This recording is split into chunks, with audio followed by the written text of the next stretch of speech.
Bran Stark could see the web of time unraveling before him, every thread a possible future. He sat still in the Godswood, eyes pale and vacant, yet brimming with ancient knowledge.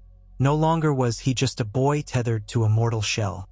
He felt it now, the surging cold, the echo of strange powers coiling in his blood. His spirit stretched back through centuries, weaving in and out of countless lives until it found that singular moment when it all began. There was magic in his veins, old and terrible, and it surged with each heartbeat. He remembered the first time he had truly touched the power of the weirwoods, how it had felt as if he were a tree growing, roots deep in the soil, branches stretching high into the sky. But that was just a fraction of the truth. Now he knew what lay beneath the surface. He had seen the face of the man who became the Night King in the depths of his visions. And as Bran ventured deeper into the currents of time, he discovered that the face was his own. It had started innocently enough. He wanted only to understand why the Night King was bound to the long night, shackled to a grand design of icy destruction. But the deeper he delved, the more a singular question gripped him. What if he could guide that power himself? Perhaps not as a force for good. He no longer believed in simple notions of good and evil. Instead, as something greater, transcending mortality and the petty quarrels of the living. Perhaps, if he was the Night King, he could bring peace of a sort, albeit a cold and silent one. Somewhere within the labyrinth of time, as he warged again and again to that pivotal moment, his soul merged with the essence of the Night King. No longer was he merely watching. He was living the moment when the children of the forest plunged the dragonglass dagger into the heart of the first man. And in that moment of excruciating pain, Bran became something else. He felt the transformation, felt his blood turn to ice. The final thought that cut through the haze of agony was a vow. If he must be king of the dead, then the living must fall. The truth of it frightened him at first, or at least, it frightened the part of him that had once been a crippled boy from Winterfell. That part fought back, whispering that he was still Brandon Stark, still the last surviving son of Ned Stark with a duty to protect the realm. Yet the older, darker power whispered louder. In the endless swirl of time, the old ways remained, and the three-eyed raven was no separate entity from the White Walkers. They were born of the same forest, forged from the same magic. So began the silent war within him, a war that ended when he realized there was no turning back. The moment he took control of the Night King's host, the moment he felt the bond to every White Walker, he sensed a monstrous freedom. He could see for miles in every direction through the eyes of thousands of dead things. He felt no fear, no hunger, only the ancient imperative that the living were fleeting illusions. The infinite hush of death was the only real truth. On the night of the final battle at Winterfell, Bran stood, physically, under the weirwood tree. But he was also on the battlefield. He was in every corpse that stumbled across the field of snow, in every pair of ice-blue eyes that glowed beneath battered helmets. He was the wind that howled and the storm that raged overhead. He was the sound of bones clacking on steel and the rattling hush of final breaths. And as the living gathered, faces set in grim determination, he watched them with the calm of an eternal winter. His siblings believed he was helpless, a seer who needed their protection. Sansa prayed to the old gods for deliverance, Arya waited in the shadows with her silent steps, and Jon Snow drew long claw, the Valyrian steel shining with the promise of vengeance. Yet only Bran truly understood what was about to unfold. He had seen it in his dreams, a great darkness sweeping across the land, subduing even the flames of dragons. As Daenerys soared overhead on Drogon, streams of dragonfire lit the night sky. She aimed to break the lines of the undead, to carve a path for the living to stand against the unstoppable wave. But Bran knew how the story ended. He reached out with his mind, bridging the gap between mortal and immortal. He felt the White Walkers, those majestic, cold beings with eyes like shards of crystal. They were his brothers, created from the same ancient power. Through them, he projected his will, guiding every White into the perfect formation, ensuring that the living's lines would eventually crumble. When the Unsullied braced their spears and the Dothraki screamed their war cries, Bran felt only a distant echo of a child's excitement. The part of him that was still Bran Stark thrilled at the spectacle of battle, but the new part of him, the Night King, found it oddly amusing, as if it were all a choreographed dance leading inexorably to one final note. The first wave of dead crashed into the front lines, moaning and shrieking, some half-rotted, others recently fallen in smaller skirmishes. They were unstoppable in their single-minded devotion. They needed no rest, felt no pain. Even when dragon fire rained upon them, dozens, perhaps hundreds, ignited, bones cracking beneath the heat. But it was nothing compared to the endless ranks behind. And overhead, the storm raged with an intensity that no normal weather could match. Bran fed his power into that storm, letting the swirling clouds turn blacker and denser, casting the entire battlefield into a gloom that the living could not dispel. Inside the godwood, the branches of the ancient heart tree twisted in the gale, the carved face weeping red sap as though in grief. Bran felt the ground beneath him turning to ice. The frost spread in subtle cracks, creeping up the roots, over the stones, until the entire clearing seemed caught in the heart of winter. It was a reflection of his mind, now perfectly still and merciless. He could sense the presence of Theon Greyjoy and a handful of Ironborn, sworn to protect him, scanning the darkness. Their hearts pounded in their chests, warm blood racing, each beat a fleeting note in the symphony of life. Bran heard it all, thud-thud, thud-thud, so loud against the quiet hush of what would come after. In another flicker of vision, he saw Arya racing across the ramparts, searching for a path to fulfill the destiny she believed was hers, to strike at the Night King. But Bran was already there, in that future, seeing the moment of her leap, her dagger raised high. He saw himself, once the Night King, catching her by the throat with a frozen hand. He felt her defiant breath on his cheek. This was the moment he had once thought he could alter. Now he would not. Arya's dagger would fail. Or if it pierced him, it would be too late. The wheel of time was in his hands, and he had chosen his side. As the battle escalated, the living fought with an unmatched ferocity. Their hearts lit with desperation, for they knew that if they lost this night, the realm of the living would fade forever. Jon shouted himself hoarse, rallying men and women to stand their ground. Daenerys burned entire swathes of undead with each pass of Drogon's flames. Even so, every time a white fell, another took its place. White Walkers advanced like silent generals at the rear, each brandishing an ice-forged spear or blade. They were waiting, patient, eyes glowing with malevolent intelligence.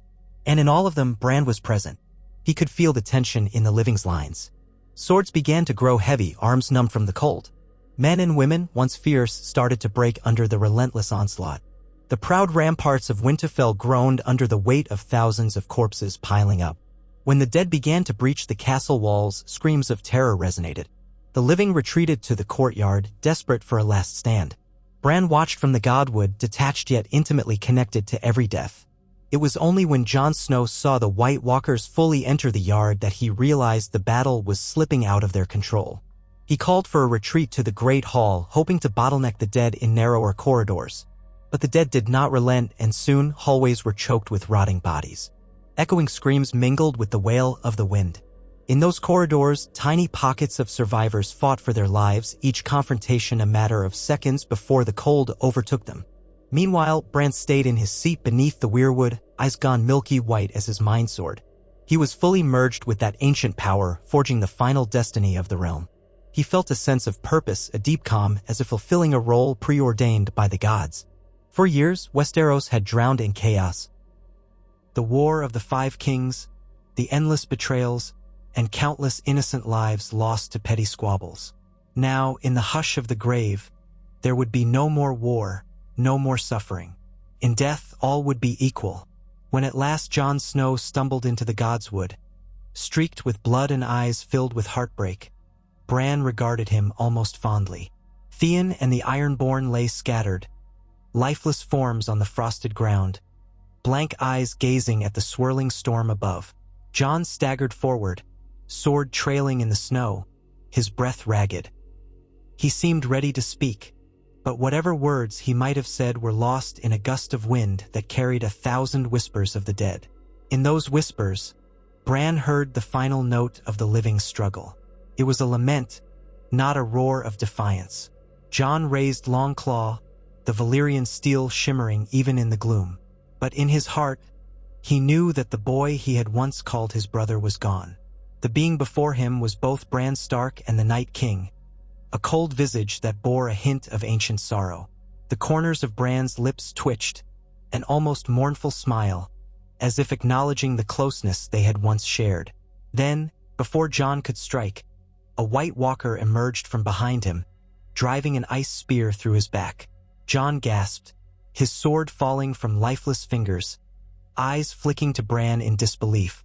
In that final heartbeat, Bran felt something stir, the last echo of Brandon Stark.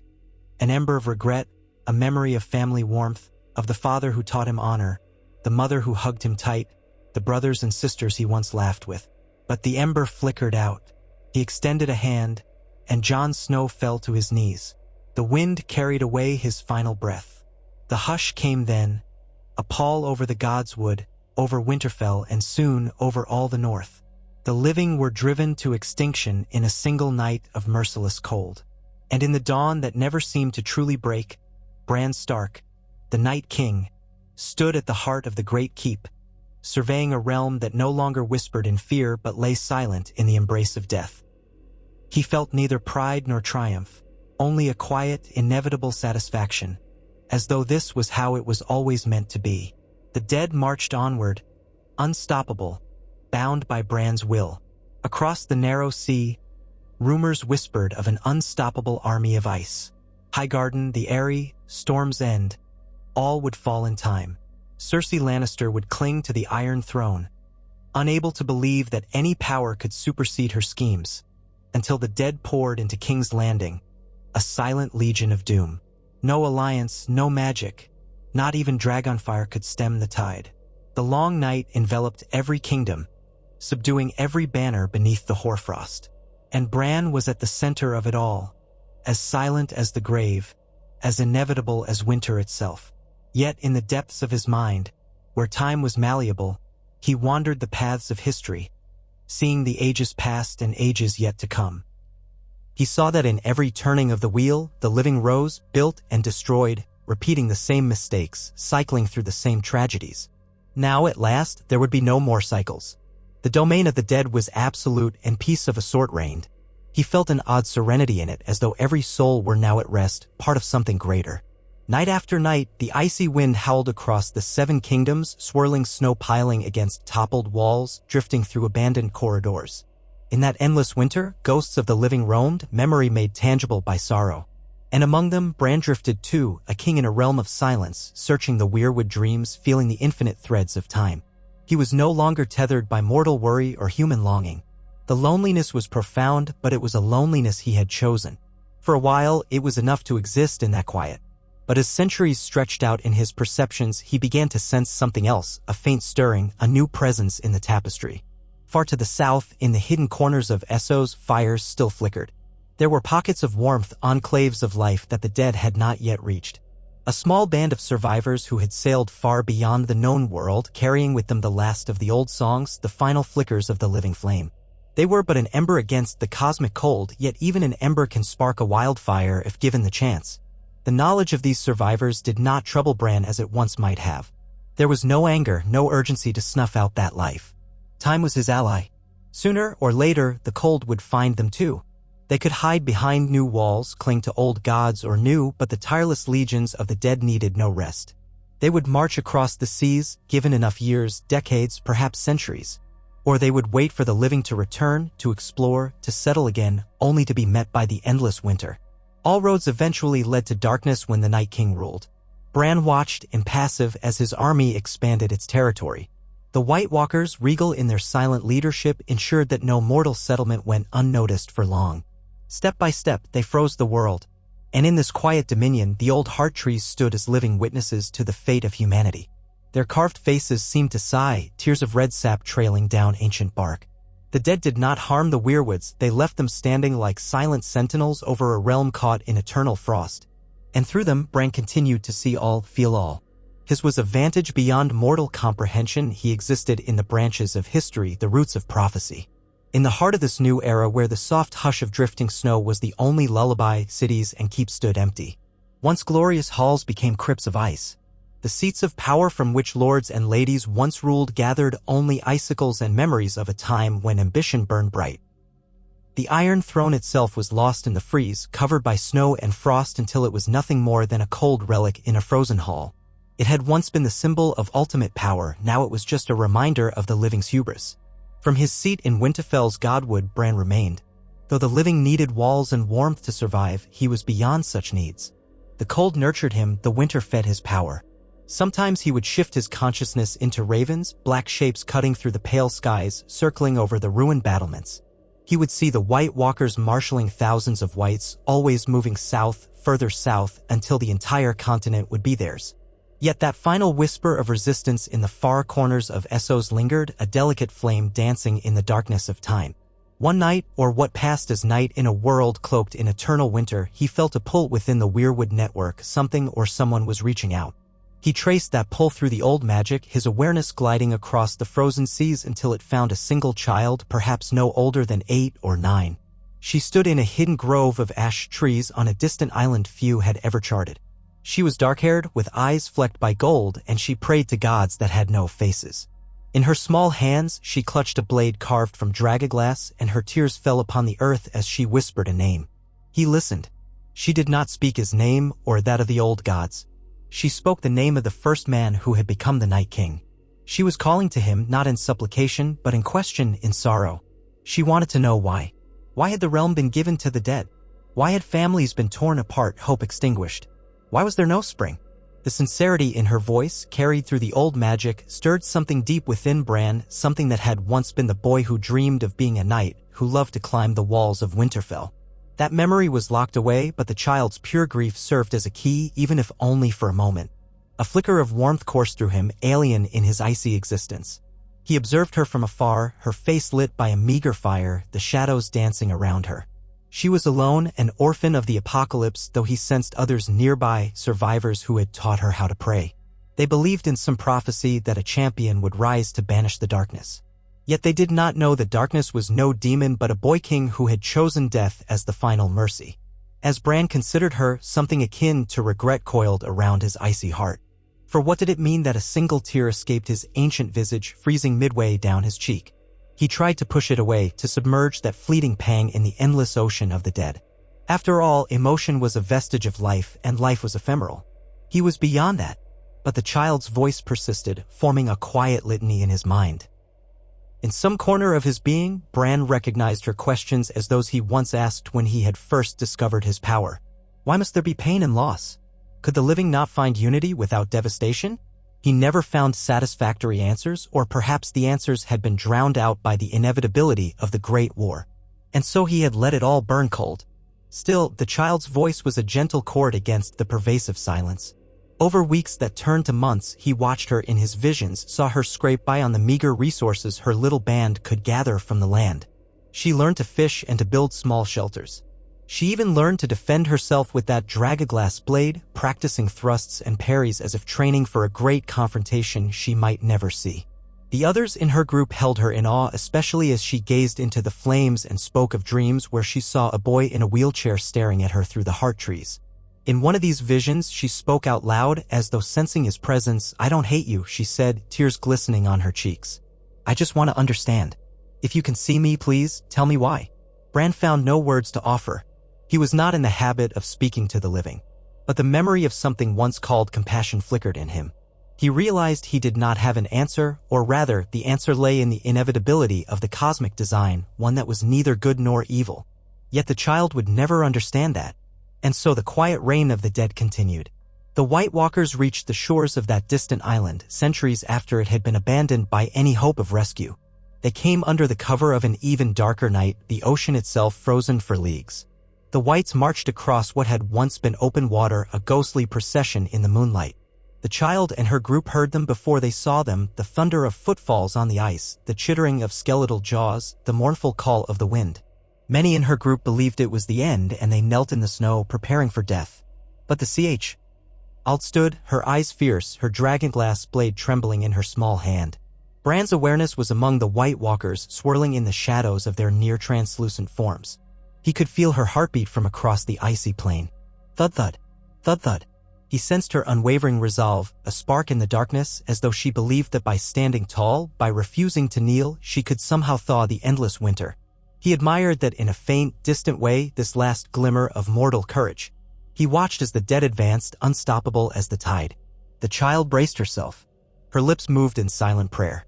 Then, everything became a swirl of chaos. The Whites rushed forward, and the living, outnumbered 100 to 1, fought back in a hopeless stand. Screams cut through the night, and in moments, blood spotted the pristine snow. Bran felt their terror, their despair, but mostly he felt the acceptance. This was how the world ended, not in fire, but in ice. As the child's friends fell, one by one, she remained. A single White Walker approached her, tall, regal, eyes shining with malevolent light. She stood her ground, tears freezing on her cheeks, fear warring with determination. She lunged, her small blade aiming for the creature's icy chest. The White Walker batted it away with inhuman grace, sending her sprawling into the snow. She tried to rise, but it kicked the blade from her hand and she could do nothing but stare into those endless blue eyes that mirrored her final moments. Bran felt it all, every heartbeat, every breath. The White Walker raised its spear, prepared to end the last flicker of the living's resistance on that island. Yet in that instant, Bran acted.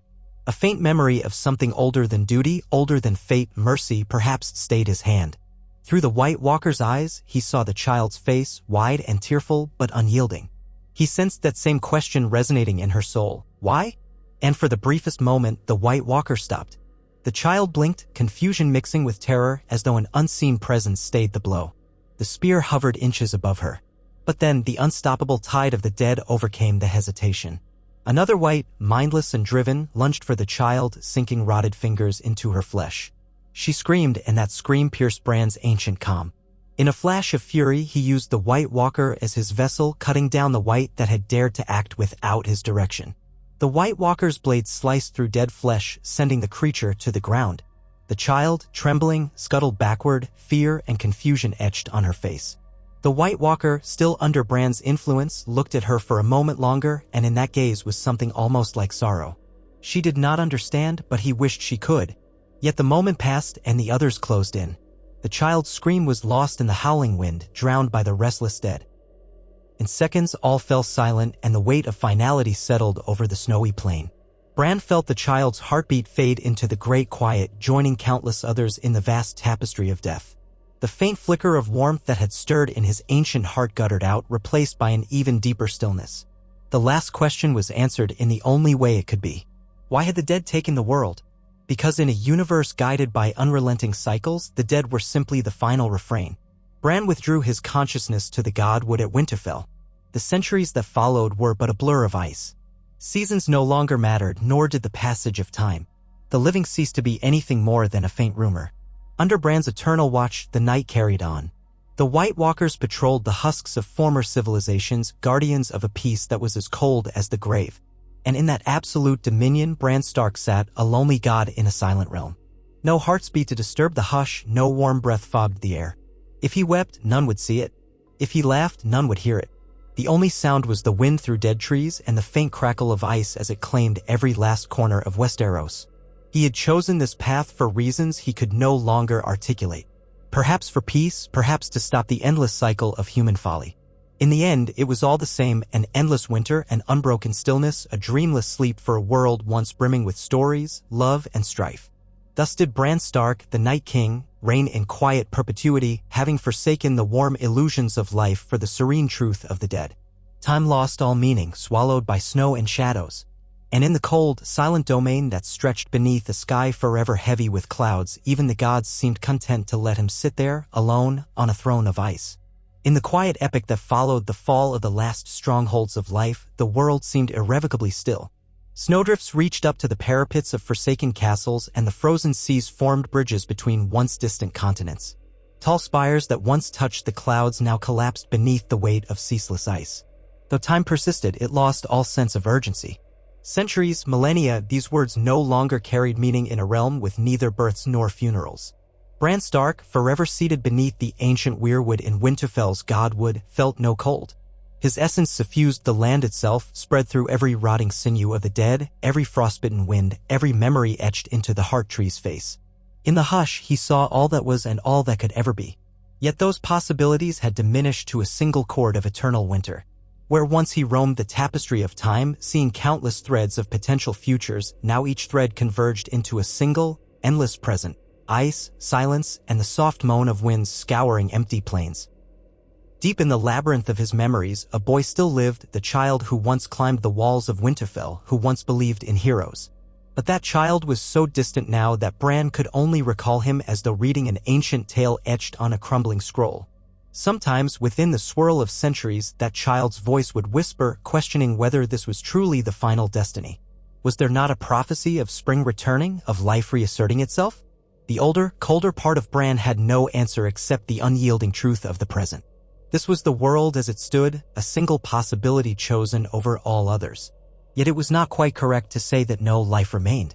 Far below the ice, in hidden caverns warmed by subterranean vents, certain hardy forms of vegetation clung to existence. Strange mushrooms and pale vines, feeding on minerals and the faint heat of the Earth's core. Small, blind creatures scuttled among the stones, scraping out their meager survival in darkness. These life forms existed outside Bran's interest, for they were not human, not part of the cycle he had once sought to break. Yet their persistence hinted at the unkillable spark of life that no winter, no matter how absolute, could entirely eradicate. Occasionally, Bran's attention would flicker to these underground enclaves. From time to time, those enclaves emitted faint pulses in the weirwood network, a resonance of old energies, vestiges of natural magic that had once flowed through every living thing. He observed them not as a threat, but as a curiosity. They were so far removed from the domains of man, so different from the strife he had once known. Still, something in their stubborn survival intrigued him. Perhaps it was a reminder that in the endless dance of creation and destruction, even the greatest winter could not claim every spark. Yet these sparks did not concern him overmuch. He was the Night King, the ultimate arbiter of the realm above. So long as they did not return to the surface, they posed no challenge to his dominion. And so the centuries passed in quiet monotony. The White Walkers moved across the landscapes, their silent patrols leaving ghostly trails in the endless snow. They would gaze over collapsed cities and drowned ports, ensuring that no mortal soul dared to reemerge. They were vigilant, timeless guardians. Yet even they needed little direction from Bran anymore, for there was no enemy left to fight, no kingdom left to conquer. One dusk, though dusk and dawn were nearly indistinguishable in this perpetual twilight, Bran sensed a ripple across the weirwood bond, faint but unmistakable. It was not the murmur of subterranean life, nor the stray echo of a lost soul. This was something older, a note of magic that had long lain dormant. Like a faint melody carried on the wind, it brushed against the edges of Bran's consciousness. Curious, he let his mind wander across the miles of frozen wilderness, tracing the resonance like a huntsman following distant tracks. In the shattered remains of the Isle of Faces, where once the weirwoods congregated in ancient council, Bran felt the source. The Isle of Faces had been a stronghold of the children of the forest, a place of old rites and older gods. Even during the height of human civilization, few had dared to tread there. Now it was a ruin upon a half-frozen lake, ringed by toppled weirwoods whose white bark was cracked and blackened with age. But somewhere among those fallen trunks lay a stirring of energy. Bran's vision slipped through the eyes of a White Walker standing sentinel nearby. The being's icy gaze swept across the shattered grove. Snow blanketed everything, forming eerie shapes over the contorted roots of the ancient trees. Then, amid the tangle of trunk and branch, he spotted it. A single weirwood sapling, stark white with red leaves, straining upward through the ice. That alone would have been miraculous in this dead world. But what truly startled Bran was the figure kneeling beside it, a creature neither white nor mortal man. The figure was small, childlike in stature, with skin the color of bark and large, luminous eyes. A child of the forest, surviving countless centuries after her kin had vanished. She placed her tiny hands on the sapling's trunk, whispering in an ancient tongue that resonated faintly in the White Walker's ears. Bran felt the power she invoked, an echo of the old gods stirring the sapling to life. Scarlet leaves quivered in the bitter wind, defying the cold.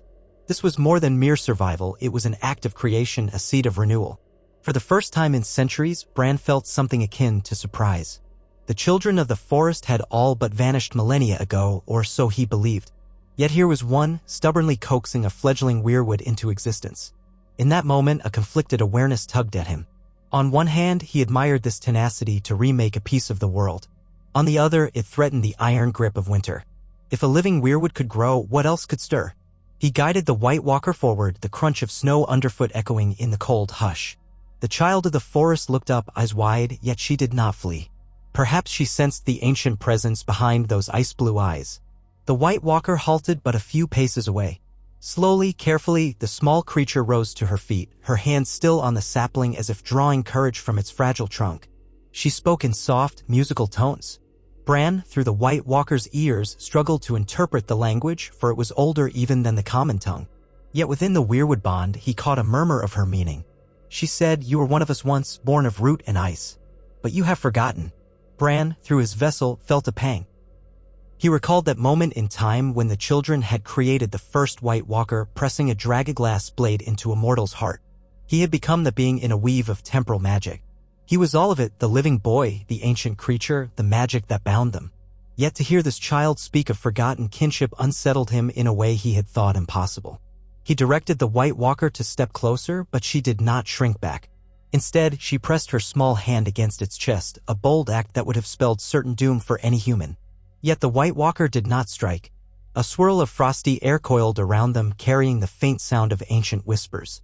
The child lifted her gaze. Bran sensed the depth of her resolve. She was not here to fight. She was here to remind him of something. Beneath her fingertips, ice met warmth, a curious sensation that only existed because of the magic coursing through her. The slender sapling behind her seemed to shimmer as if in answer to some silent call. Through the conduit of the weirwood bond, the child transmitted an image directly into Bran's consciousness. He saw the forest as it was thousands of years ago, vibrant with every shade of green. He saw children dancing around heart trees, singing songs that shaped the land. He saw the first men forging alliances, saw the cycle of conflict and harmony. Then he saw the war for the dawn when the White Walkers threatened to engulf the world in night. Yet even after that war, life endured. Spring had returned then because of an accord sealed in blood and sacrifice.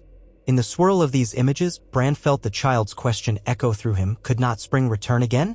The notion clashed violently with his identity as the Night King, the harbinger of unending winter. He had once believed that removing the living from the board would solve the realm's ceaseless conflicts, forging an eternal peace. But in this fleeting vision, he remembered that life persisted because it adapted, it changed, it learned. Death, by contrast, was static, final. And if everything lay frozen, had any real peace been achieved? Or was it simply emptiness? He pushed away the doubt. He was beyond such mortal contradictions. With a thought, he commanded the White Walker to reach for the child. Yet the child did not run. She stood firm, gazing into eyes of icy blue, and spoke a single phrase. It resonated across the weirwood network, a clarion note of memory. Remember who you are. In the quiet that followed, Bran hesitated, an almost unimaginable feat for his centuries-honed will. Did he remember who he was?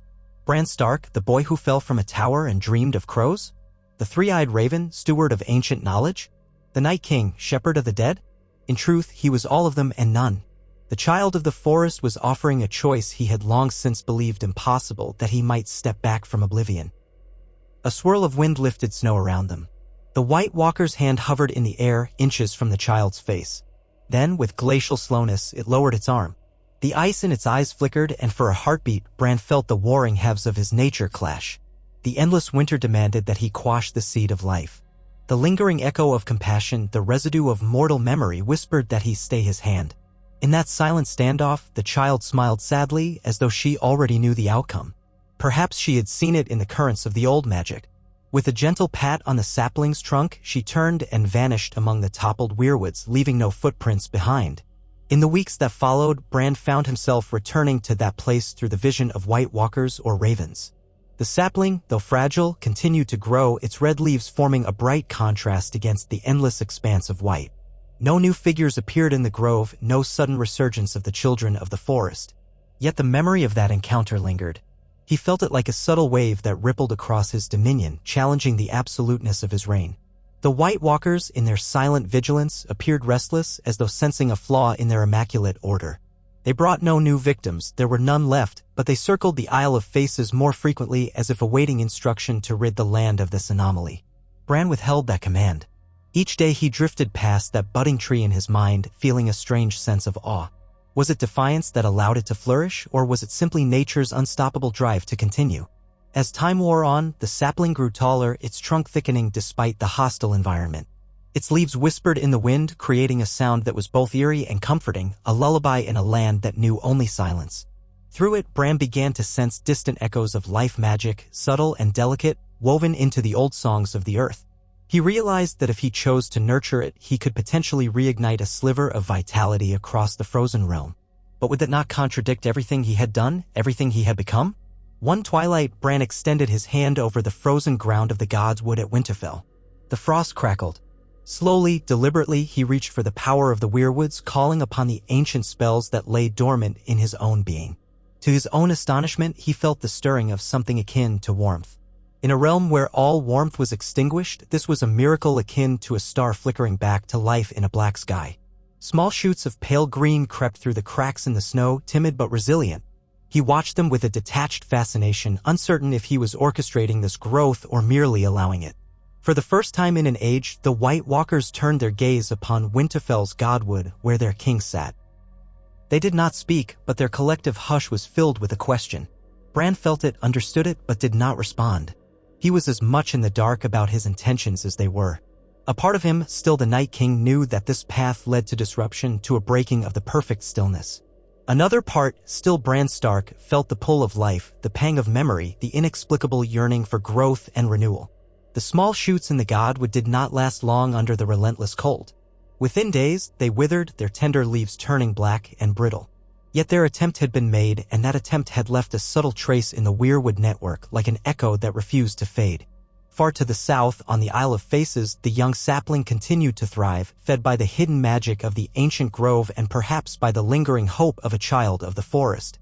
As the eons stretched onward, Bran found himself torn between two extremes, the absolute winter he had created and the faint possibility of rebirth symbolized by that single tree.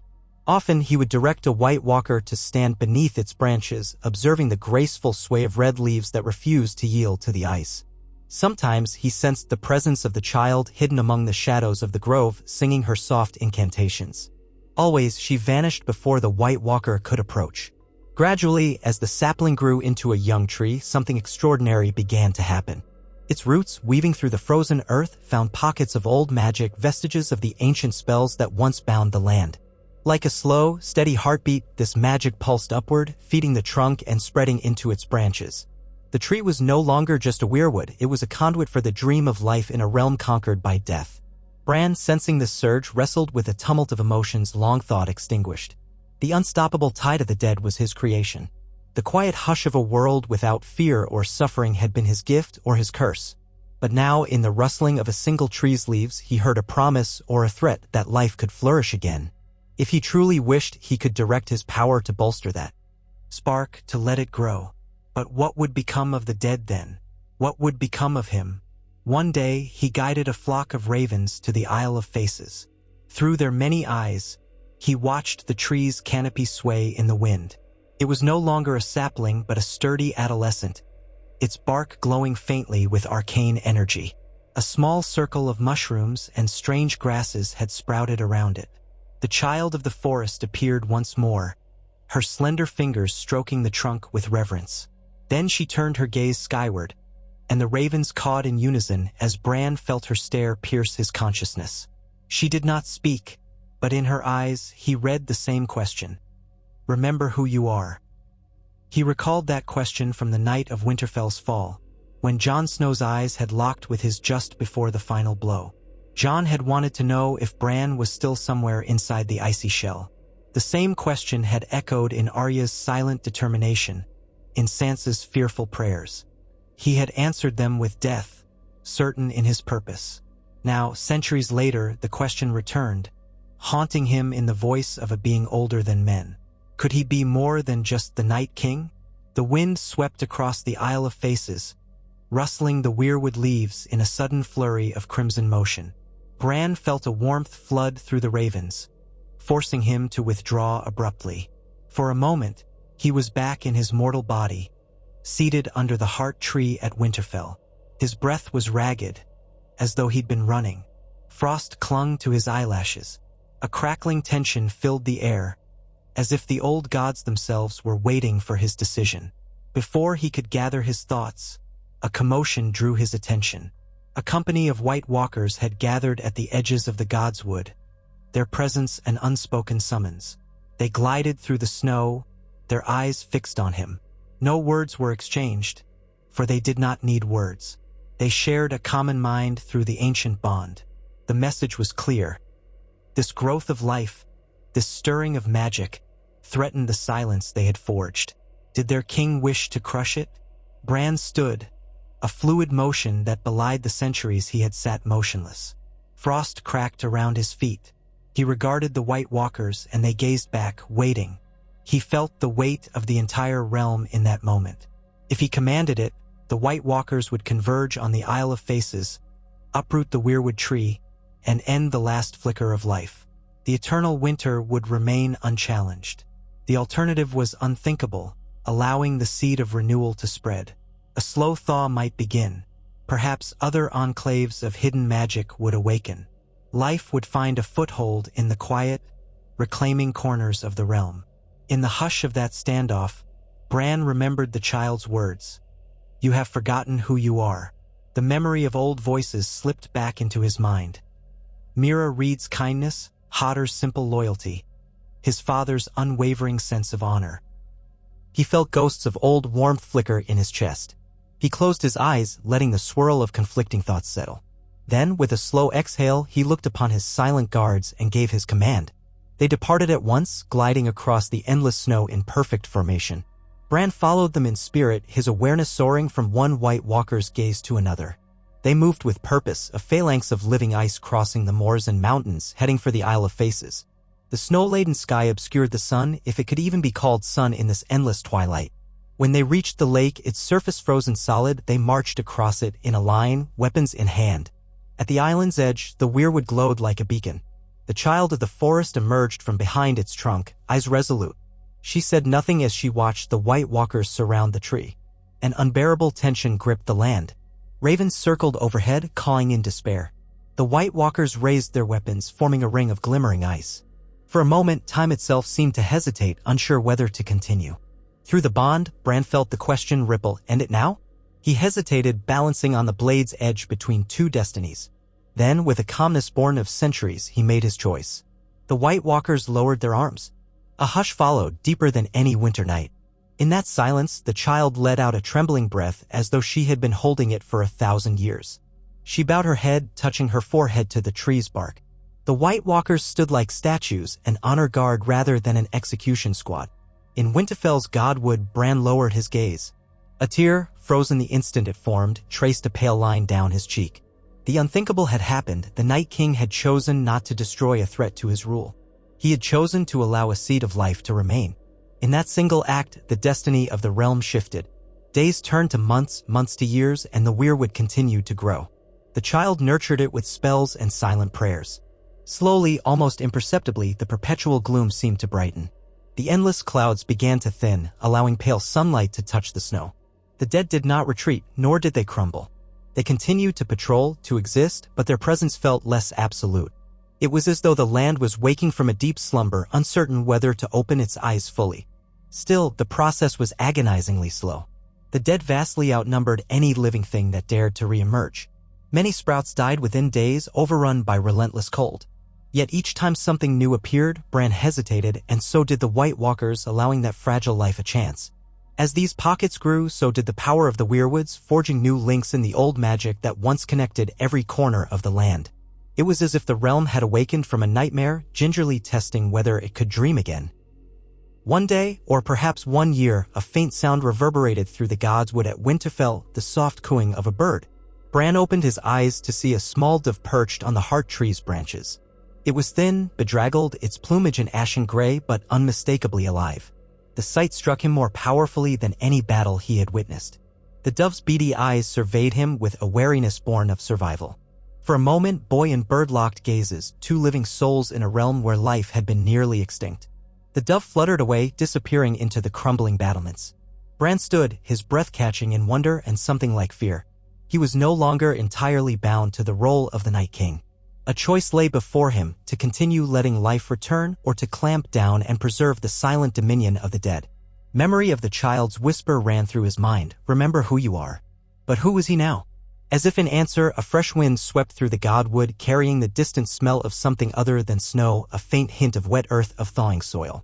Bran inhaled, letting the scent flood his senses. It was both terrifying and exhilarating, the promise of transformation. In that instant, he knew the realm was on the cusp of a new era, one that would not be purely life nor purely death, but a precarious balance of both. For the first time in countless centuries, the corners of Bran's mouth curved, a gesture that might have been a smile or a grimace. He sensed the White Walkers at the periphery of his awareness, unsettled but patient. They would follow him wherever he led, even if he led them beyond the winter's threshold. Closing his eyes, Bran listened for the old gods, and in the silent rustle of the heart tree's branches, he thought he heard them stirring, as if waking from a deep sleep. The path was uncertain, fraught with risks. Life, once unleashed, might reclaim everything. Conflicts might rise anew. But perhaps this time, guided by the memory and wisdom gleaned from ages of death, the realm could find a better way. Perhaps the final gift of the Night King was not endless winter, but the chance for a rebirth tempered by the knowledge of what had come before. Thus did Bran Stark, neither fully boy nor fully White Walker, stand at the threshold of a changing world. The line between death and life blurred, and in that blur lay infinite possibility. The haunting hush of the realm lingered, but within it came the first notes of a new song, a melody of wind through budding leaves, of cautious birds taking flight, of ice melting into rivulets that might someday form rivers. And in that tentative dawn, Bran remembered, at last, who he truly was, a keeper of stories, a guardian of memory, and now, perhaps, an architect of a fragile yet hopeful spring. Bran remained where he stood, the fragile daylight illuminating the god's wood as if it were an otherworldly tableau. In the half-light, the heart tree's carved face looked almost alive, its red sap tears glinting. The ravens perched among its branches shifted restlessly, unsettled by the paradox of ancient winter giving way to faint life. And still the White Walkers lingered at the periphery of Bran's vision, silent as ever, waiting for the next summons or dismissal. In their every stance and hollow gaze, he felt their question reverberate: why spare the Isle of Faces? Why permit even a sliver of spring to blossom? For eons of night, they had known only one directive, his will, cold and final. Now they sensed a hesitation, a change in the rhythm of his heart. He took a slow step forward, mindful of how frost cracked beneath his feet. Not so long ago, he had hardly moved at all. Centuries might have passed without him shifting in his seat beneath the heart tree. Now, movement itself felt like a revelation, a loosening of ancient chains. He pressed a hand to the trunk of the heart tree. The bark felt cool, not unbearably cold. Images flared behind his eyes, the swirl of black wings, the shiver of red leaves, the memory of that child of the forest standing beside the newly sprouted sapling. He felt her question echo again, the gentle prodding of a presence older than men. Remember who you are. He closed his eyes and let out a breath that carried with it the weight of centuries. He had long ago dismissed the concept of good and evil. He understood the cosmic design as a rotation of creation and destruction, an unending cycle in which mortal endeavors inevitably collapsed into dust. He had considered himself the final note of that cycle, the hush that ended every melody of life. Yet perhaps he had not ended it at all, merely paused it. The weirwoods were proof that not even the coldest silence could extinguish everything. They alone continued to bear witness, their roots burrowing through the ice, their branches clawing at the sky. And through them, the memory of countless souls, countless hopes and dreams still whispered. Even the absolute dominion of death, it seemed, could not quench these ancient watchers entirely. He let his consciousness drift across the land, slipping into the network of White Walkers and Whites, scanning for hints of anything unexpected. Mostly, he sensed the same emptiness, frozen plains, collapsed holds, seas turned to sheets of ice. But here and there, subtle variations appeared, a trickle of meltwater, a frost-cracked seed sending out a single, stubborn sprout, a pale fungus clinging to half-buried timbers from a long-sunk ship. More and more, these oddities suggested a creeping inevitability of change. At some point, the question no longer was if the realm would begin to thaw, but whether he would resist that thaw or guide it. And that question, as alien as it felt, filled him with a sense of cautious wonder. He traced a mental path north, following the line of the Broken Tooth Mountains until he reached the ice-shrouded coast where the wall had once stood. The wall, of course, was long gone, collapsed under the unstoppable force of the dead. Only a stretch of jagged ice remained, like the shattered edge of a great dam. Beyond lay the lands once inhabited by wildlings. Even in the ages before the Long Night's return, those regions had been harsh. Now, they existed in permanent twilight, wind-blown tundra that seemed to merge with the ghostly sky. Yet within a cluster of broken rocks, he glimpsed a small cavity, a natural cavern swirling with steam. It was warmed by a hidden vent in the earth. And there, at its edge, a few spindly grasses reached for the faint light that filtered through a crack in the stone. He felt no alarm. Perhaps if this had been centuries earlier, when his will was consumed by the single purpose of extinguishing all life, he would have dispatched whites to trample the plants into the frozen ground. Now he merely observed. He felt something reminiscent of curiosity, a sense of wonder at how life found ways to endure. That alone told him how far he had drifted from what the world called the Night King. Or rather, how he had reconfigured that role, merging it with the memories of a boy from Winterfell, the powers of a green seer older than living memory, and the perspective of countless centuries as Death's avatar. Drawing back into himself, he opened his eyes to the godwood once more. The wind stirred his hair, and for a moment, the faint rays of the sun, if one could even call it sun in this dim age, glimmered on the thin layer of hoarfrost that dusted his clothing. The White Walkers, still present in the courtyard, shifted as though awaiting an edict. Their posture conveyed no impatience. They were incapable of such mortal feelings. Yet their existence pulsed in tandem with his, resonating like a choir of silent voices. Bran let his eyes roam across their tall, pale forms. Once they had seemed majestic to him, the silent inheritors of the realm. Now he could not help but see them as reflections of a singular aspect, the desire for stillness, for an end to conflict. But in their crystal blue eyes, he also recognized a question, maybe even a hint of uncertainty, an echo of the choice he had made at the Isle of Faces. He reached out through their shared bond, allowing them to sense the subtle shift in the air, the near imperceptible warming. Many of them had begun to notice the changes, though they did not interpret them as a mortal might. They merely stood vigilant, waiting for him to decide their course of action. Instead of sending them out, he allowed the bond to remain open, letting them feel the gentle awakenings sprouting across the continent. He neither commanded them to crush these signs nor bade them to protect them. He let the White Walkers experience the creeping thaw as he did, without fear or hatred, as if to say, "This is what is happening." In their stoic silence, they processed the novelty of that approach. Finally, Bran turned away and began a measured walk through Winterfell's courtyard. The once great castle lay in ruins, its walls battered from that fateful battle. Snow covered everything, though glimpses of the old stone appeared here and there. Pillars jutted from drifts like bones from a grave. Doorways, once grand and carefully engraved, stood half-collapsed, choked with ice. Yet an echo of Winterfell's essence still lingered, the shape of a corridor, the subtle curve of a turret, the memory of a courtyard where children once sparred with wooden swords. Every footstep Bran took awakened old recollections, his father watching from a balcony, his mother's stern yet loving gaze, Arya running off with a needle in hand, Sansa dreaming of stories far grander than reality would allow, and little Rickon chasing after wolves. Jon Snow, too, half-brother and nephew, forever a paradox. He let these memories wash over him without flinching. Once they would have hurt, once they might have broken the determination that led him to merge with the power of the Night King.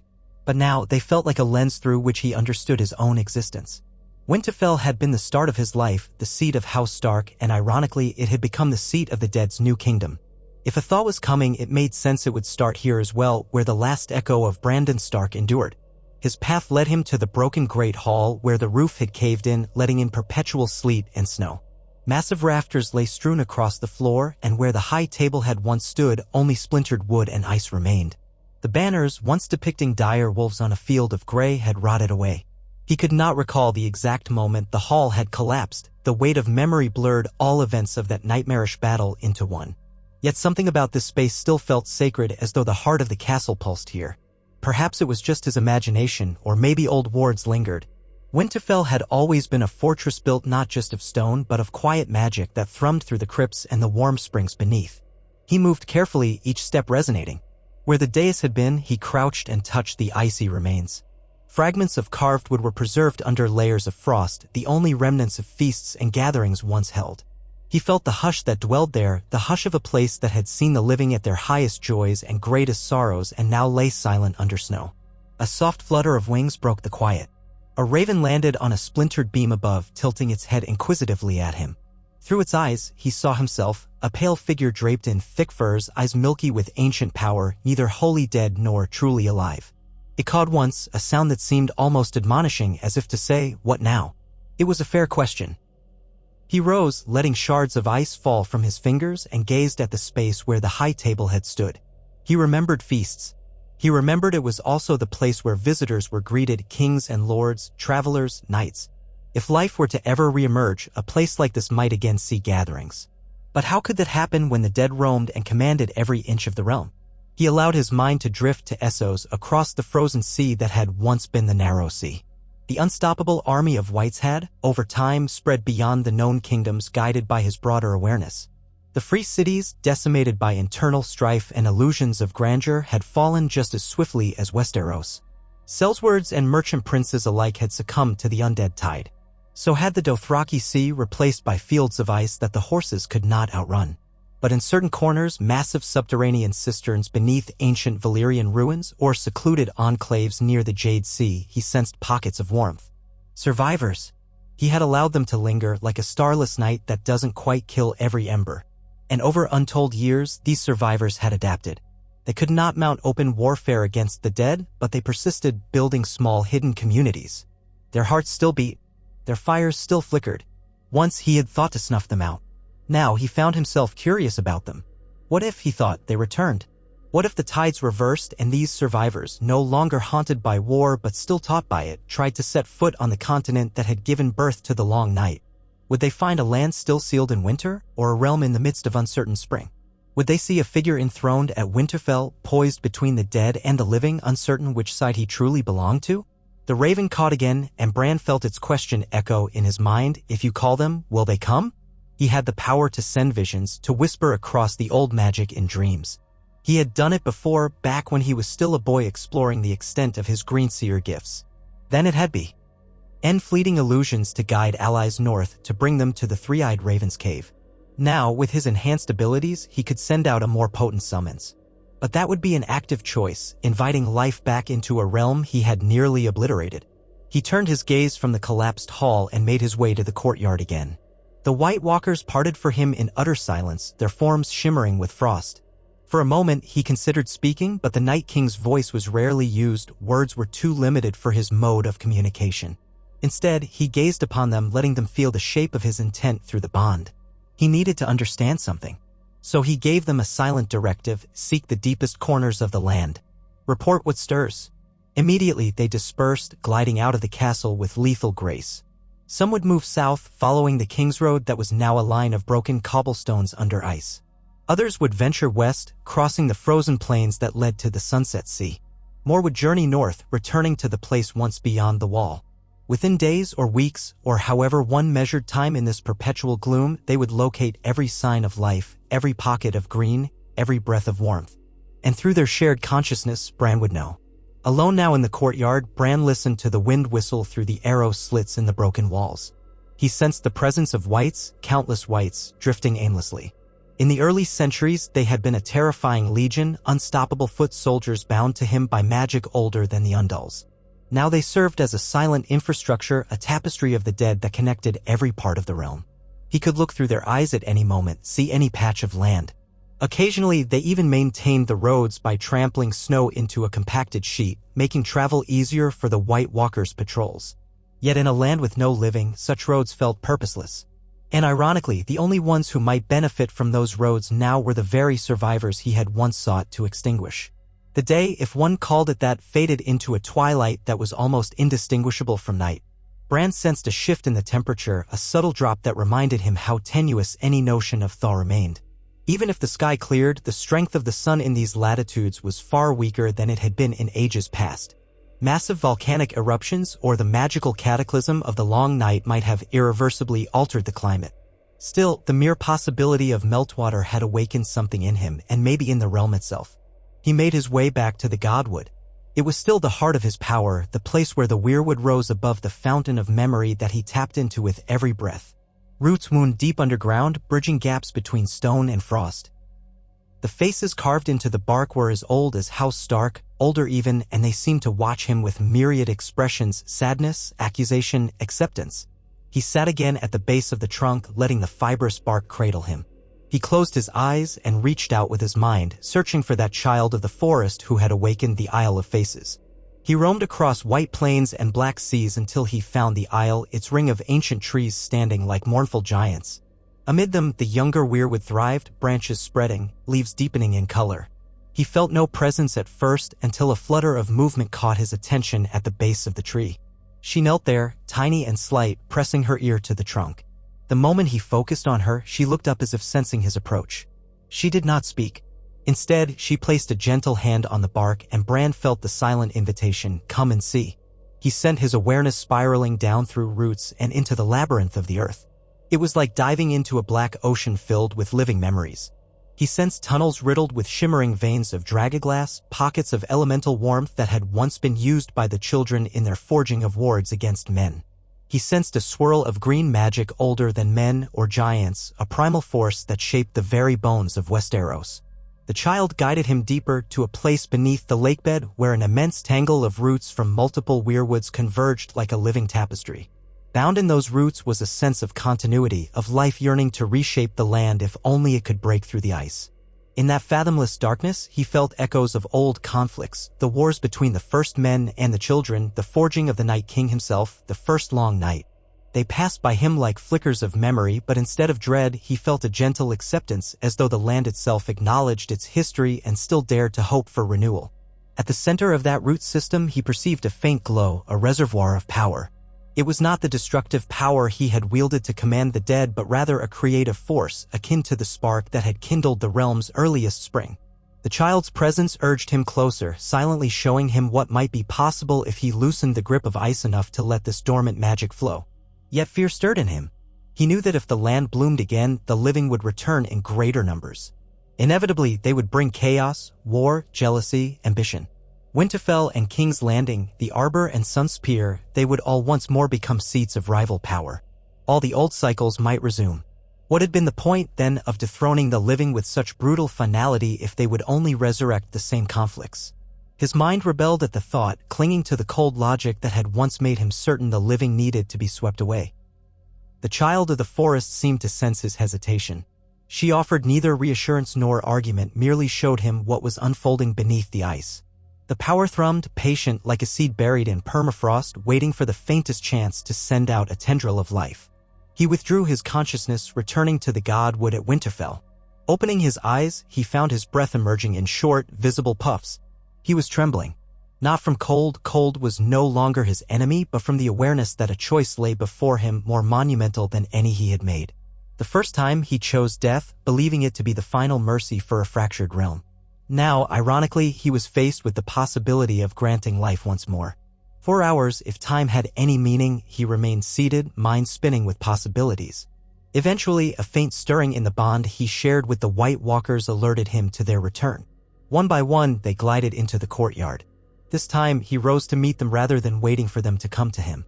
In their wordless manner, they began to impart what they had found, pockets of greenery far to the south, minor ridges where the ice had melted just enough to reveal rocky soil.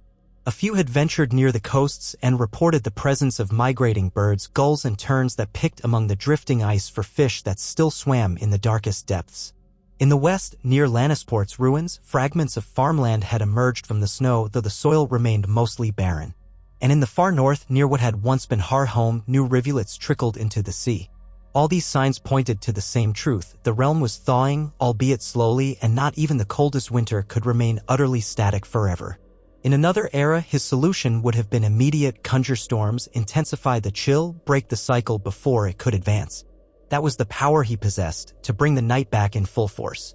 Yet the memory of that child beneath the weirwood on the Isle of Faces and the glimmers he'd seen in the deep roots refused to let him act so rashly. He stood among the White Walkers, caught between what he was and what he might become. At length, in the manner he reserved for only the most crucial communications, he projected an image into their collective consciousness, a vision of the Isle of Faces, the young weirwood, and the child with eyes of ancient bark. He let them feel the resonance of that living magic, asked them to see, to recognize the power at work beneath the frozen crust. He expected them to recoil or protest, but White Walkers did not protest. They reflected his will. What he sensed, instead, was a subdued ripple of acceptance. They, too, were bound to the deeper forces of this world, created by the children of the forest in an age-long past. Though they had been honed into weapons of ice, a fragment of that primal connection still lingered in their essence. They did not revolt against him, they merely waited, stoic and patient, to see what he would choose. He drew a ragged breath, remembering the final battle in the courtyard, the terrified faces, the flash of Valyrian steel, the grief in Jon's eyes as the spear took him from behind. Was it all in vain if now he allowed the realm a chance to heal? Or was this simply another step in an endless dance, one that might lead to a future of balance rather than annihilation? The conflict churned within him, an echo of the debates once held in council chambers, but never with such stakes. Eventually, he allowed a soft exhalation to drift into the cold air. The White Walkers stood unblinking. He reached out, not with a command to intensify winter, but with a gentler suggestion. Let it be. Do not unleash the storms. Let the land's natural course proceed. If pockets of warmth formed, do not quell them. If seeds sprouted, do not crush them. If, in time, men returned, do not slaughter them on sight. The quiet acceptance that pulsed back to him through the bond was surprising, even if it carried a twinge of their old purpose. They would remain watchers, custodians of a delicate new era. There was no cheering or celebration. These were the White Walkers after all. But in their silent composure, he felt a shift as profound as any victory cry. Exhausted, Bran returned to the heart tree, leaning against its trunk. This time, he entered a different kind of trance, one less about traveling far and wide and more about opening the corridors of memory that lay sealed within him. He found himself recalling fleeting images of his family in better days, Robb teaching him archery, Rickon shouting happily as he chased after the dire wolves, Arya complaining about needlework, Sansa practicing her courtesies, and his parents, Eddard and Catelyn, quiet pillars of love and duty. For so long, these memories had felt like illusions overshadowed by the cosmic perspective he had gained. Now, they felt like a necessary tether, bridging the gap between a heart that once beat in a living boy's chest and the inexorable power of the White Walkers. He recalled stories told in the Great Keep's halls about Brandon the Builder, how he raised the wall after the first long night. Another Brandon Stark, forging alliances, building wonders, guided by the children of the forest to keep the realm safe. Perhaps this was the time for another builder, not to raise fortifications or new wars, but to guide what remained of the land toward a tenuous renewal. If so, it would be the strangest building in the world's history, a weaving of life and death, an acceptance that neither could exist without the other. Perhaps that was the destiny the old gods had always intended for the three-eyed raven, to unite these contradictions. Thus began an era that future generations, if future generations existed, might call the slow thaw. No crier announced it, no bells rang. The White Walkers simply stopped conjuring new storms. The relentless blizzards eased. Where cracks formed in the sheets of ice, the water beneath no longer refroze as quickly. Each day, the dead patrolled, but they did not smother every sprout. They watched, they waited, they let time unfold. And Bran observed it all from his seat in the Godwood, an uneasy warden presiding over a realm in fragile transition. In the months that followed, more subtle changes appeared. Snowdrifts receded from the walls of Winterfell, revealing old stones that had not seen daylight in centuries. Steam rose more frequently from hidden hot springs below the castle, melting the ice in the courtyards. Here and there, the broken foundations of smaller buildings became visible. Ravens and crows congregated, pecking at the newly exposed ground for worms or seeds. Bran discovered that, even without giving direct orders, whites began clearing debris in certain areas, as though compelled by some deep-seated memory of maintaining the castle. They stacked fallen stones, pushed aside collapsed beams, creating a semblance of orderly ruins rather than a chaotic graveyard. Bran was not entirely sure whether it was their shared bond that drove this, or the faint echoes of a time when the whites had been living souls, building, carrying, cleaning.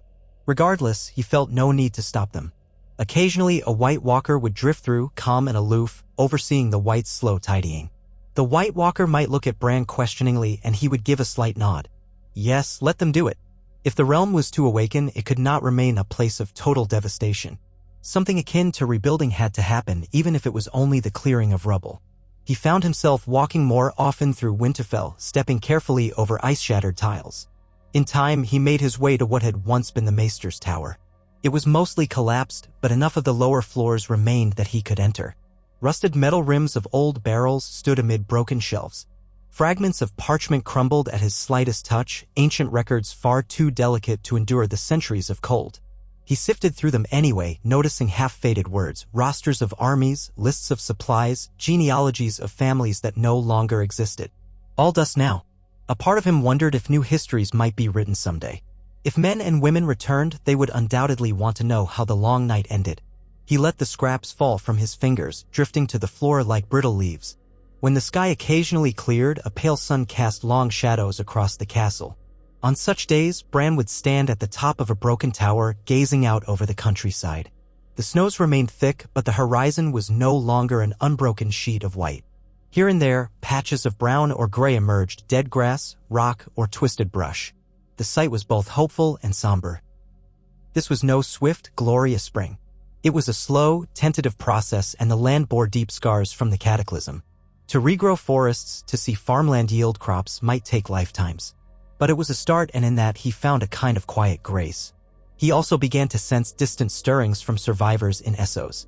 Through the strange web of dreams that occasionally pulsed in the Weirwood network, he caught glimpses of scattered communities living in vast tunnel systems, some having tamed luminous insects as a food source, others surviving on mushroom farms near volcanic vents. Many still told stories of the White Walkers, of a figure with ice-blue eyes who had conquered Westeros. They called him the Night King, the great enemy. Some believed he was a vengeful god, others a curse unleashed by the hubris of men. Rumors from those communities suggested that a few adventurous souls longed to see what had become of Westeros, or at least to stand on its shores. A few had tried traveling across the frozen sea only to vanish. Likely the dead had taken them. But perhaps in time more would come, and perhaps the dead would not slay them on sight. His mind turned to the possibility of contact. If men from across the sea stepped onto these shores, would they find open gates?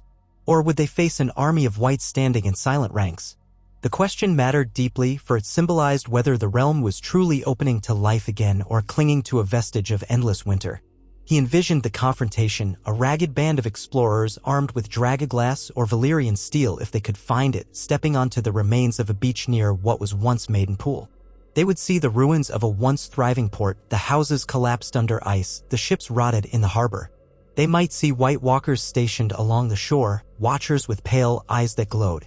Would those watchers kill the intruders as they had in ages past? Or would they stand by, waiting for a different command? He realized that he, and he alone, must decide. The White Walkers were an extension of his will, shaped by the ancient magics but ultimately guided by the purpose he chose for them. Even if their inception lay in a time before he was born, they now served as his instruments. That was the weight of being both the Three-Eyed Raven and the Night King. And so, with slow deliberation, he resolved that if explorers came, they would not be met with immediate violence. They would be allowed to see what the realm had become, to discover the new shape of the world. This was no guarantee of peace, but it was an opening, a possibility. Weeks and months blended. Bran watched the realm's glacial transformations with an almost paternal vigilance. Sometimes he would slip into the body of a raven and soar above the snowbound landscapes, searching for new signs of life. On a few occasions, he spotted migrating animals. Small herds of elk that, by some miracle, had survived in the remotest corners of the far north. They ventured southward now, sensing that the deepest cold was ebbing. He refrained from driving them away. If they found meager sustenance on patches of exposed grass, so be it. Where they went, perhaps wolves followed, restoring a thread of the old natural order. He found he no longer desired to shape the realm into total, motionless silence. Still, he sometimes felt an ache of loneliness. The White Walkers were not companions but extensions of a single will. The Whites were mindless beyond their relentless obedience. The scattered ravens, for all his grease-seeing, offered no conversation. And the child of the forest at the Isle of Faces remained elusive, occasionally glimpsed but never confronting him directly. He sensed her presence in the Weirwood bond from time to time, a gentle hum of encouragement or curiosity. She seemed content that the realm was not once again plunged into total winter. Whether she intended to do more remained unclear. On one of his forays through the castle's lower vaults, he came across a chamber that must have been a storeroom. Moldering sacks of grain lined one wall, turned to dust and riddled with mice skeletons. He nearly turned away, but a glint caught his eye. Stooping, he brushed away a layer of ice to reveal a small chest with the Stark sigil carved into its lid. The lock was rusted, and with a light tug, it broke free. Inside he found an assortment of personal items, a child's toy carved of wood, a set of iron keys for gates that no longer stood, a tarnished silver brooch shaped like a dire wolf. The memories flooded him, a testament to a simpler time when families stored keepsakes and thought them precious. He brushed a trembling finger over the brooch, recalling how his father had worn a wolf's head cloak pin. Perhaps this had belonged to a cousin or an ancestor, a piece of House Stark's storied line. He set it down gently, mindful that it was fragile after so long in the cold. Such small artifacts reminded him that if the realm awoke, it would not be just new life but also new memory. People would come CT. His ruins wonder about the families who had once ruled here and either venerate or curse the memory of the one who brought on the endless night. He wondered if they would understand that the boy who became the Night King had sought to end humanity's cruelty, or if they would see him only as a monster. Long after he ceased to exist, stories would shape his legacy. Perhaps that was fitting, for he had once been the keeper of memories as the Three-Eyed Raven. He closed the chest and left it as he found it, uncertain if anyone would ever open it again. Time slipped by, and the thaw progressed in small but undeniable ways. Strange lichens and mosses clung to stone surfaces that emerged from under the ice. Snowfall became less constant, interspersed with intervals of pale, wan daylight. Far to the south, patches of forest began to poke through heavy drifts. The scrawny remnants of oak and pine tried to bud. Whether they would fully leaf out remained uncertain, but the effort was there. Here and there, White Walkers stood sentinel over these changes, never interfering. Their impassive stares and silent presence lent the scene an eerie calm, as though the Watchers of Winter were unwilling participants in the birth of a new cycle. One morning, a sharp cry of a bird tore through the godwood. Bran opened his eyes to see an eagle swoop overhead, something he had not witnessed since before the final battle. Eagles typically nested in mountain crags, hunting over wide territories. For one to come so near suggested that the land was indeed stirring, returning to a state where predators once more soared in search of prey. He watched it circle, mesmerizing in its freedom. Then it caught a draft and vanished into a cloud bank, leaving him with a sense of awe at how seamlessly life resumed its patterns when given the chance. At length, he decided to reach out beyond the continent. In the hush of a winter's eve, he entered a deeper trance, letting the weirwood roots carry his awareness eastward across the frozen seas. He drifted over once great ports in Essos, Volantis, now a haunted ruin inhabited by whites. The temple flames of the Lord of Light had long since died, or so it appeared. Further on, he sensed pockets of mortals underground, whispering myths around small fires. Some spoke of forging a new coalition to reclaim the surface world, but they lacked direction. Many had never even seen the sky, having been born in subterranean refuges. Their elders told them of sunlit fields and warm breezes, but to these children such tales might as well have been fantasies. Gently, he probed further, searching for dreamers, those with a natural affinity for visions. He found a young woman curled in a half-collapsed tunnel that once formed part of old Volantis's aqueduct system. She slept fitfully, shivering, her arms wrapped around a smaller child. He sensed her mind was open, longing for something beyond the endless dark of the tunnels. With infinite care, he extended a tendril of thought, showing her an image of the Western Sea, once the domain of the sunset, with broken ships trapped in ice.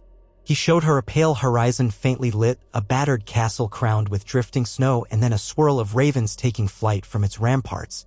Nothing more, just that image, ephemeral as a dream. Her mind stirred, and in her sleep, she blinked. He withdrew, leaving only a faint afterglow of wonder. It was a delicate act, reminiscent of what the original three-eyed raven had once done for him, sending glimpses that guided him north. Now he performed a similar role, not to lure them to death but to open a door. If they interpreted it as an invitation, they might come searching for that broken castle and the daylight overhead. If they did, he would not stop them. Perhaps that was how the realm would begin to repopulate, in small steps, by brave souls seeking the faint light of a new dawn. He felt neither excitement nor dread, just a sense of inevitability. As the cycle of days drifted on, more signs of life emerged. A trickle of water occasionally ran through Winterfell's courtyard. The blackened skeleton of a tree near the outer walls sprouted a few green shoots. Flocks of birds, mostly crows and ravens, gathered in the battlements, cawing constantly. Among them, a few hawks and the occasional falcon appeared. With them came small animals, mice, hares, even a fox or two darting among the rubble. The whites continued their mindless routines, stepping aside if an animal darted past them. The White Walkers silently observed, neither attacking nor welcoming. One evening, an unusual sound rumbled across the horizon, thunder. Dark clouds gathered, lightning flickered, and a cold rain began to fall instead of snow. The raindrops splattered against icy ground, gradually forming slick puddles. Steam rose where the warmer rain met the colder surfaces. Bran watched from a vantage in a half-collapsed tower, intrigued by this shift in weather. The storm raged for hours, cleansing dust from broken walls, washing silt into the corners of the courtyard. By the time it ended, a watery reflection of dawn lit the sky, and the courtyard was a patchwork of wet stone and melting slush. It was perhaps the most water Winterfell had seen on its surface in centuries. He descended to the courtyard to inspect. The ground beneath the slush was still frozen solid, but small cracks in the ice revealed dark soil beneath. He knelt and gently brushed aside some of the slush. Moist earth, cold but definitely earth, lay there, a sign that the top layers of permafrost were no longer impenetrable. It startled him how vulnerable it looked, how easily it could freeze over again. Yet for that moment, the land was awake. He found himself recalling a snippet from an old history the North remembers. Indeed, the North had endured centuries under the dominion of ice, but now it might remember spring. In the days that followed, the faint green of algae or lichen began to color some of the puddles left behind by the rain. A smell of wet stone filled the air. The White Walkers seemed to sense something shifting on a fundamental level. Their ice-armored forms glimmered differently under the pallid sunlight, and occasionally a thin mist rose around them as the temperature changed. No longer did they appear the unstoppable harbingers of doom. They were watchers now, a paradox of deathly guardians presiding over a realm trembling into rebirth. Bran felt their disquiet, if that was even the right word for such creatures. But they did not question him, for their essence and his were inextricably linked. He decided to walk beyond the castle walls one overcast afternoon, wanting to see the land firsthand. With a retinue of White Walkers in silent formation, he passed through the battered gates. The broad expanse of what had once been farmland lay before him, a muddled sweep of whiteness and patches of brown. Broken fences protruded in angles from the drifts, and old windmills sagged, their sails long gone. The road that had once led to Winter Town was nearly buried, but he could trace its path by the undulations in the snow. The White Walkers and a handful of whites formed a protective circle around him, even though no living threat remained. It was simply their nature. As they walked, he noticed fresh cracks in the surface of the snow, rivulets of water snaking along. Here and there, a rock or a stump emerged. He approached one such stump and ran his hand along the ridges of the old wood. It felt sturdy, though bleached. He tried to imagine how many rings might lie within it, how many years that tree had stood before the final war claimed the land. Perhaps it had seen the arrival of the Targaryens or the reign of House Stark in an era that felt like a child's story now. Now it was silent, a relic in a domain that had all but forgotten the living. They continued along the faint line of the old road. The remnants of Winter Town were visible in the distance, collapsed roofs, half-buried chimneys, a tangle of frames and beams. Once, small folk thronged there whenever a Stark called the banners or winter threatened. Now, nothing but ghosts inhabited those timbers. Bran moved toward what might once have been the main street, flanked by a pair of White Walkers. One lifted its spear as though scanning for foes, but none appeared. They wandered among the wreckage, passing caved-in doorways and what had been shops or taverns. Shattered signboards lay in the snow, their letters worn away. He caught sight of a partial name on one sign, Ma SBRD. Possibly Maester's Brew or Maria's Bread, he couldn't tell. A sudden memory struck him, the scent of freshly baked bread drifting across Winter Town on a crisp morning. Had that memory been his, or gleaned from some other soul he touched in the weirwood? It didn't matter. It reminded him that this place was once alive with color and warmth. He paused by a broken threshold, imagining the laughter of families, the ring of a blacksmith's hammer, the chatter of travelers who had come to trade. Now it was only a tableau of silent ruin, yet not entirely silent. A faint sound scratched at the edge of his hearing. He raised a hand, prompting the White Walkers to halt. The whites shuffled to a standstill, heads tilted in mindless readiness. Then he heard it again, a scuttling, followed by the squeak of wood bending under weight. Cautiously, Bran stepped over a fallen beam and peered inside what had been a small house or shop. A portion of the roof was gone, letting in weak light. He saw a shape dart behind an overturned table. He advanced, signaling the White Walkers to stay back, though they watched closely. Moving aside some debris, he revealed the form of a fox, thin and ragged, with a patch of fur missing from its haunch. It bared its teeth and let out a shrill bark. In a corner, two smaller shapes trembled. Kits, eyes barely open, huddled behind their mother. Bran's heart clenched at the sight. The fox must have taken shelter here, giving birth in a place that offered some protection from predators and wind.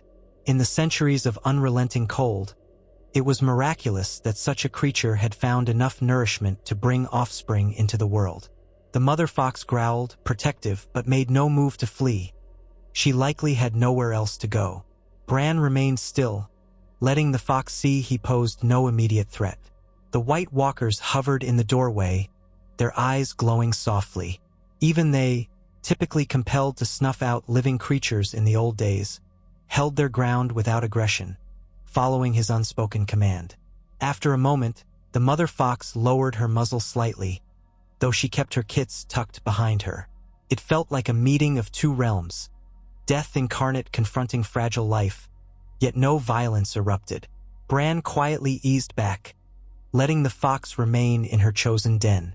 There was nothing to gain by frightening or harming her.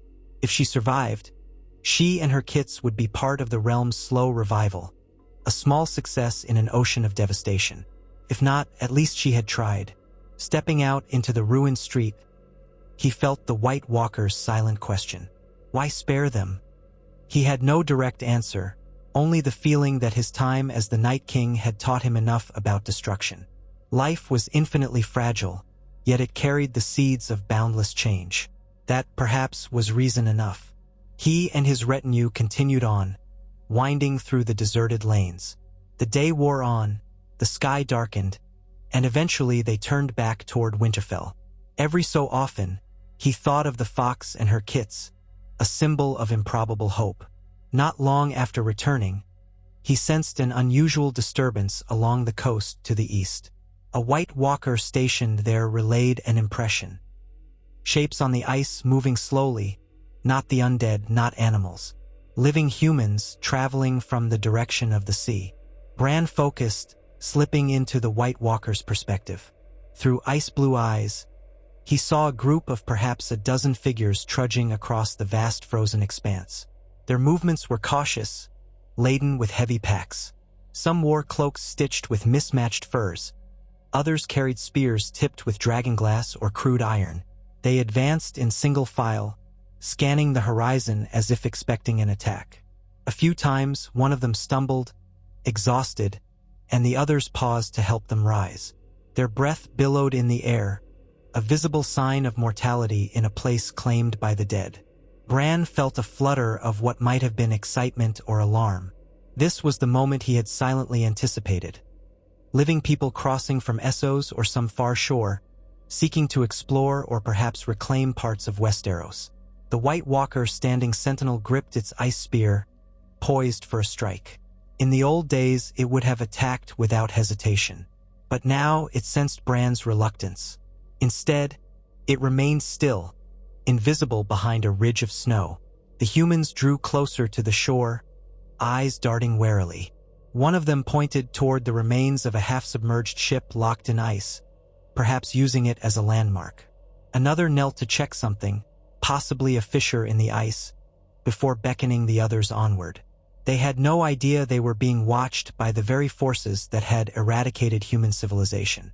Bran could feel their hearts pounding, that primal mixture of fear and determination. One man stopped to whisper something to another, pointing at a cluster of rocky outcroppings near the coastline. It looked as if they intended to make camp, to find shelter among the rocks. They were too few to mount any large-scale incursion, so likely they were scouts or explorers.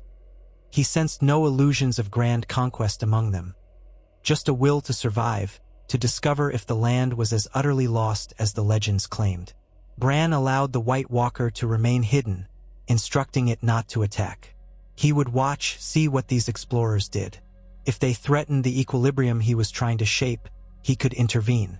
For now, he would let them approach. With that decision, an inexorable chain of events began, one that might reshape the entire realm. The living had returned, if only in a small band, and the dead did not move to stop them. It was a moment as significant as any conquest or coronation in Westeros's long, bloody history. He withdrew from the White Walker's perception, returning to his seat in the Godswood. The night sky stretched above him, stars faint behind drifting clouds. All around, the hush of a realm between winter and dawn settled. He closed his eyes, thinking of the fox and her kits, the mother weirwood on the Isle of Faces, the child's gentle guidance, the ancient roots throbbing with the promise of life. Somewhere, out on the ice, a group of humans huddled against the cold, carrying with them all the old complexities, hope, fear, ambition. He knew not what alliances or feuds they might spark, only that they were here now, breathing on a continent that had been silent for generations. He recalled a line from a dusty tome, "The darkest night is followed by the brightest dawn."